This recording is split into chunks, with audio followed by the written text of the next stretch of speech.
Chapter 5. That night was the most terrible time in all of memory of Galasat.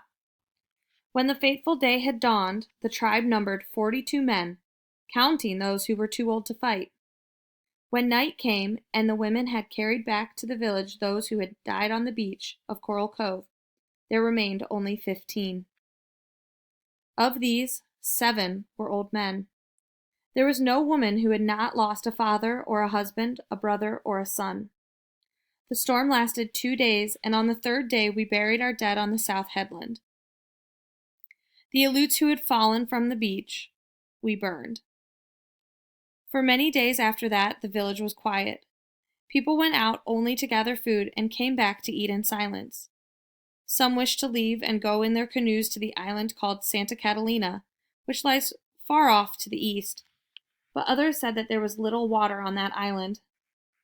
In the end, a council was held, and it was decided to stay at Galasat. The council also chose a new chief to take my father's place. His name was Kimki. He was very old, but he had been a good man in his youth and a good hunter. The night he was chosen to be chief, he called everyone together, saying, "Most of those who snared fowl and found fish in the deep water and built canoes are gone. The women, who were never asked to do more than stay at home, cook food, and make clothing, now must take the place of the men and face the dangers which abound beyond the village. There will be grumbling in Galasat because of this. There will be shirkers. These will be punished, for without help of all must perish." Kimki portioned work for each one of the tribe, giving Ulape and me the task of gathering abalones. This shellfish grew on the rocks along the shore and was plentiful. We gathered them at low tide in baskets and carried them to the mesa, where we cut the dark red flesh from the shell and placed it on the flat rocks to dry in the sun. Ramo had the task of keeping the abalone safe from the gulls, and especially the wild dogs.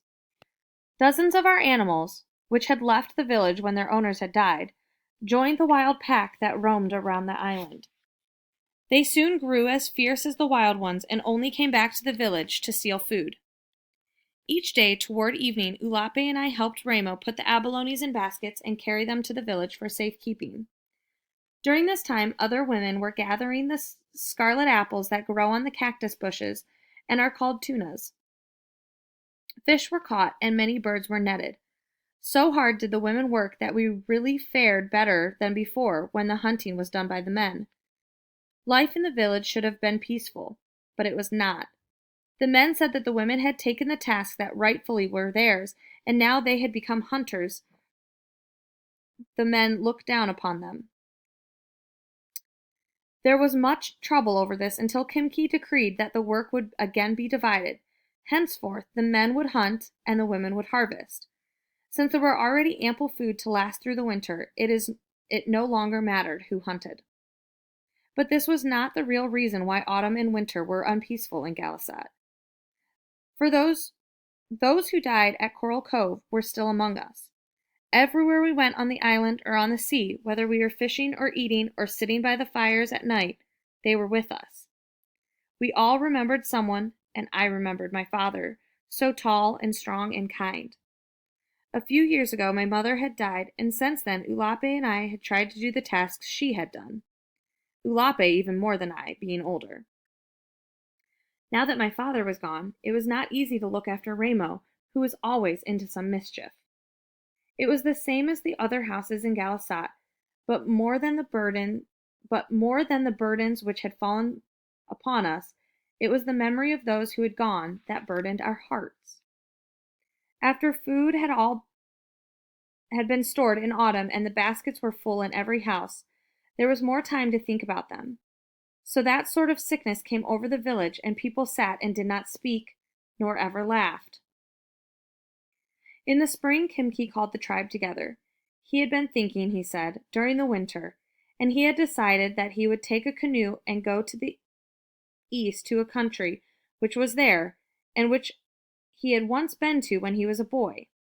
It lay many days across the sea, but he would go there and make a place for us. He would go alone because he could not spare more of our men for the voyage, and he would return. The day that Kimki left was fair. We all went to the cove and watched him launch the big canoe. It held 2 baskets of water and enough tunas and dried abalone to last many days. We watched while Kimki paddled through the narrow opening to the rocks. Slowly he went through the kelp beds and into the sea. There he waved to us, and we waved back. The rising sun made a silver trail across the water. Along this trail, he disappeared into the east. The rest of the day we talked about the journey. Would Kimki ever reach this far country about which nothing was known? Would he come back before the winter was over? Or never? That night we sat around the fire and talked while the wind blew and the waves crashed against the shore.